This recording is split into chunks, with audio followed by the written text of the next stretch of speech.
അതെ, ഈ smart money pro ഇൻഡിക്കേറ്ററും സ്കാനറും ഉപയോഗിച്ച് നിങ്ങൾക്ക് സ്വിംഗ് ട്രേഡ് ക്യാഷ് ഉണ്ടാക്കാൻ പറ്റിയില്ലെങ്കിൽ നിങ്ങൾ ഈ പണിക്ക് നിൽക്കണ്ട, നിർത്തിക്കോ.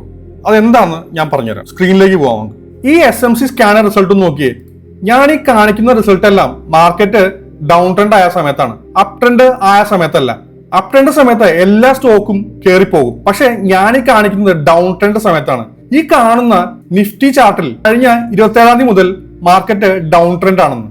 പക്ഷെ അപ്പോൾ നമുക്ക് പോസിറ്റീവ് ആയിട്ടുള്ള സ്വിംഗ് എൻട്രികൾ കിട്ടിയിരുന്നു. ഒരു ട്രേഡർക്ക് ചാർട്ട് റീഡിംഗ് ആണ് ഏറ്റവും അത്യാവശ്യം വേണ്ട ഒരു സംഗതി. പക്ഷെ പലപ്പോഴും സംഭവിക്കുന്നത് ഒരുപാട് ഇൻഡിക്കേറ്ററുകൾ ചാർട്ടിൽ ആഡ് ചെയ്തു വെച്ച് അവസാനം ഒരു തീരുമാനം എടുക്കാൻ പാടുപെടും. ചാർട്ടിൽ നമ്മുടെ ക്ലാരിറ്റി നഷ്ടപ്പെടുന്നതാണ് ഇതിന് പ്രധാന കാരണം. നിങ്ങളൊരു 100 ഇൻഡിക്കേറ്റർ ഉപയോഗിക്കുന്ന സമയത്ത് അതെല്ലാം മാറ്റിവെച്ച് ഇതുപോലുള്ള ഒരു ഇൻഡിക്കേറ്റർ ഉപയോഗിക്കുകയാണ് വേണ്ടത്.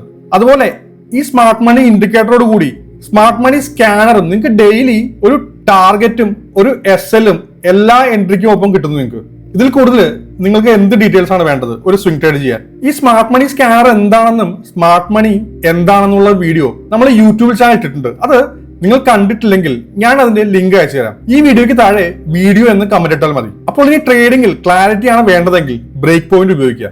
സ്മാർട്ട് മണി സ്കാനർ നമുക്ക് പല രീതിയിലും ഉപയോഗിക്കാം. നമ്മളിപ്പോൾ കണ്ടത് സ്വിങ്ങിന് എങ്ങനെ ഉപയോഗിക്കാവുന്നതാണ്.